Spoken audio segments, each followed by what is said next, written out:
सबका के हाथ जोड़ के प्रणाम कर रहल बने।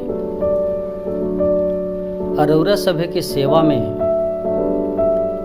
एगो भोजपुरी रचना प्रस्तुत करे जा रहल बने। एगो छोट लइका अबकी के सावन में अपना बाबूजी से का पूछता, कहता, काहे बा सावनावा उदास, काहे बा सावनावा उदास, ए बाबू काहे बता द, काहे बा सावनावा उदास, ए बाबू काहे बता द। देखिए आगे का पूछ रहल बा। खेतवा बधरियन में भूतवन के डेरा,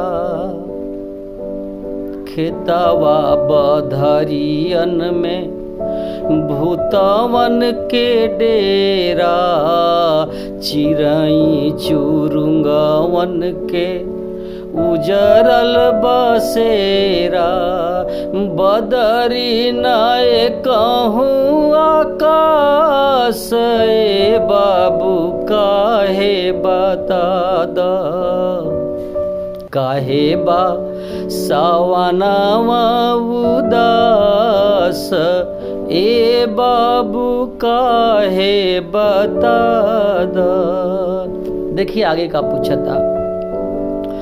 फूलवा अगस्तवा के सोना फुलाइल, फूलवा अगस्तवा के सोना फुलाइल, निमिया के दाढ़ी पर ना झूलावा टंगाइल, काहे कजरिया हताश, ए बाबू काहे बता द, काहे बा सावनावा उदास, ए बाबू काहे बता द।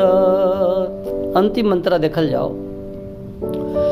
तुलसी चौरावा के तुलसी सुखैली, तुलसी चौरावा के तुलसी सुखैली, अब बकुला के बकुली काहे रे करियली, काहे रुसल बाऊजा से बाबा काहे बता द, काहे बा सावनावा उदास, ए बाबा काहे बता द, काहे बा सावनावा उदास, ए बाबू काहे बता द। बहुत बहुत धन्यवाद।